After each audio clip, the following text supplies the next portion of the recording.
11 કન્યાઓના સર્વજ્ઞાતિ સમૂહ લગ્નનું પણ આયોજન કરે છે। આ સર્વજ્ઞાતિ સમૂહ લગ્નમાં સામેલ થનાર નવ દંપતીઓમાં આપવામાં આવી હતી, જેની અંદર હિરેનભાઈ આપલિયા પરિવાર તરફથી કન્યાઓને બાજોટ અને પાટલા ભેટ આપવામાં આવ્યા હતા। તો આ સંસ્થા ક્યારેય માગવા નથી જતી। એક હનુમાનજીની કૃપાથી કરિયાવર એટલો આવે છે, એની અંદર બીજી સંસ્થા જેવો મારો મહાપ્રસાદ પણ નથી હોતો। ગયા વર્ષે 3 સ્વીટ, દાળ, ભાત, શાક, પૂરી, સંભારો વગેરે। આ વખતે પણ આ સમૂહ લગ્નનું આયોજન અમે 80 તારીખ 1/12/2024 ને રવિવારના રોજ રાખવામાં આવે છે। ભીલપરા તથા લક્ષ્મી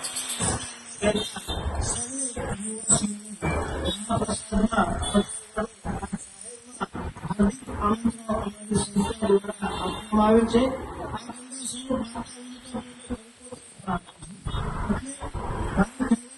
આ સંસ્થા જે કાર્ય કરે છે એક ભક્તિ અને શક્તિ ઉપર, કોઈના આધાર ઉપર નથી।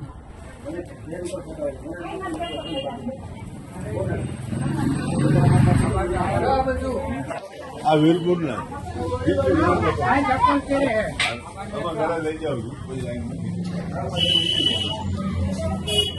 એવું ખબર નહોતી કે આ દાદાનું નામ છે। કષ્ટભંજન દેવની જેની સાથે હંમેશા હનુમાન દાદા હોય, એ દરેક સુરક્ષા ચક્ર સાથે પોતાનું કાર્ય સફળ બનાવે છે। મને અંદર દિલથી એક વાત ભૂલી ના જાઓ એ પહેલા આપની સાથે શેર કરું કે જ્યારે આપ આ બધાને લઈને ટૂર પર નીકળો ત્યારે સાથે દવા પણ રાખજો।